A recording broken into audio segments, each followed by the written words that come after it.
ایک دفعہ گاؤں کے سردار کا بیٹا بیمار ہو گیا۔ گاؤں کے حکیموں نے اس کا علاج کرنے کی بڑی کوشش کی، لیکن کوئی افاقہ نہ ہوا۔ اب وہ سردار کا بیٹا تھا، اس لیے آس پاس کے گاؤں کی طرف بندے بھیجے گئے اور وہاں کے حکیموں کو بلایا گیا۔ انہوں نے بھی اپنے علم کے مطابق اس بچے کا علاج کیا، لیکن کوئی دوا کام نہ آئی۔ بچے کی بیماری بجائے ٹھیک ہونے کے روز بروز بڑھتی جا رہی تھی۔ پورا گاؤں بچے کے فکر میں مبتلا تھا۔ ایک دفعہ ایک درویش کا اس گاؤں سے گزر ہوا۔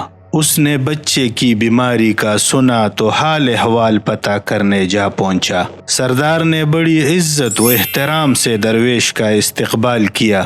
میرا بچہ بہت بیمار ہے، کسی دوائی سے اسے افاقہ نہیں ہو رہا، کیا آپ میری کوئی مدد کر سکتے ہیں؟ سردار نے پوچھا۔ جی ہاں، کیوں نہیں، آپ مجھے بچے سے ملوائیں، اللہ ضرور شفا دے گا، درویش نے کہا۔ سردار اسے بچے کے پاس لے آیا۔ جو حکیم بچے کا علاج کر چکے تھے وہ بھی وہاں جمع ہو گئے کہ دیکھتے ہیں درویش کیا کرتا ہے۔ درویش بچے کے پاس آیا، اپنا ہاتھ اس کے سینے پر رکھا، اس کے لیے دعا کی اور اس کے سینے پر پونک ماری۔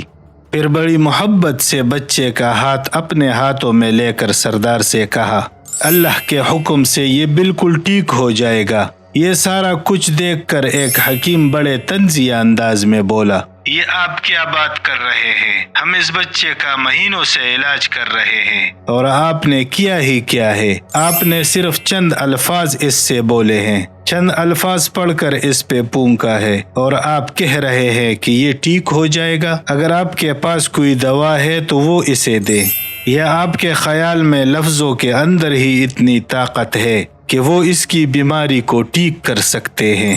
درویش نے مسکرا کر اس حکیم کی طرف دیکھا اور کہا، شکل سے تو آپ کافی سمجھدار لگتے ہیں، لیکن آپ کو تو کسی چیز کا پتہ نہیں، آپ تو انتہائی بیوقوف اور جاہل انسان ہیں۔ یہ سننا تھا کہ وہ حکیم آگ بگولا ہو گیا، غصے سے لال پیلا ہو گیا۔ درویش نے پورے گاؤں کے سامنے اس کی بے عزتی کی تھی، اگر کچھ اسے پکڑ نہ لیتے تو وہ درویش پر حملہ ہی کر دیتا۔ درویش اسے دیکھ کر پھر مسکرایا اور نرم لہجے میں بولا، آپ نے دیکھا کہ صرف چند الفاظ نے آپ کی حالت کیسے بدل دی؟ آپ کا موڈ ایک دم بدل گیا، آپ کا انرجی لیول بدل گیا۔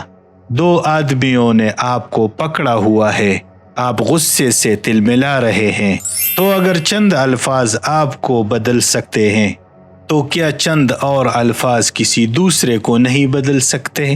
اگر چند الفاظ آپ کو غصے سے لال پیلا کر سکتے ہیں تو کیا چند اور الفاظ کسی کی پریشانی کو دور نہیں کر سکتے، کسی کو سکون نہیں دے سکتے، کسی کو ٹھیک نہیں کر سکتے؟ دوستو، وہ ویڈیو تو ضرور آپ نے دیکھی ہوگی، بڑی فیمس ہے، جس میں ایک اندھا آدمی روڈ پر بیٹھا ہوتا اور بھیک مانگ رہا ہوتا اور اکا دکا لوگ ہی اسے بھیک دے رہے ہوتے۔ پھر ایک لڑکی آتی ہے اور اس کے گتے کے بورڈ پر جو الفاظ لکھے ہوتے ہیں وہ بدل دیتی ہے اور اس کو دڑا دڑ بھیک ملنے لگتی ہے۔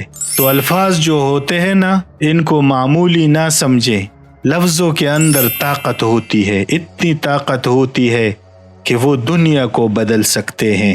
الفاظ آپ کو جوڑ بھی سکتے ہیں اور توڑ بھی سکتے ہیں۔ الفاظ آپ کو سوچ دیتے ہیں، عمل دیتے ہیں، خواب دیتے ہیں۔ الفاظ آپ کی آنکھوں میں آنسو بھی لا سکتے ہیں اور آپ کے ہونٹوں پر ہنسی بھی۔ الفاظ کسی کو جینے کی امید بھی دے سکتے ہیں اور کسی کی جان لے بھی سکتی ہے۔ تم نہیں کر سکتے، تم سے نہیں ہوگا، تم اس دھرتی پر بوجھ ہو، تم سے کوئی اچھی امید نہیں ہے، تم بیکار، ناکارہ، ناکام انسان ہو۔ اگر یہ الفاظ آپ کسی سے بولیں گے تو آپ کو کیا لگتا ہے اس پر کوئی اثر نہیں ہوگا؟ کیا لفظوں کا واقعی کوئی اثر نہیں ہوتا؟ الفاظ کے اندر اتنی طاقت ہوتی ہے کہ وہ کسی کی جان بھی لے سکتی ہے۔ اور آپ کو اس بہرے مینڈک کی کہانی بھی یاد ہوگی جو پہاڑ کی چوٹی پر صرف اس وجہ سے پہنچ گیا کیونکہ وہ سمجھ رہا تھا کہ باقی مینڈک اسے موٹیویٹ کر رہے ہیں، اس کی ہمت کو بندھا رہے ہیں۔ اس لیے اپنے الفاظ پر دھیان دیں، ان کی طاقت کو پہچانیں اور سوچ سمجھ کر ان کا انتخاب کیا کریں۔ وہ الفاظ جو آپ خود سے بولتے ہیں اور وہ جو آپ اوروں سے بولتے ہیں۔ اور زندگی میں ہر روز کچھ نیا سیکھو، نیا سوچو، نیا کرو اور کرتے رہو۔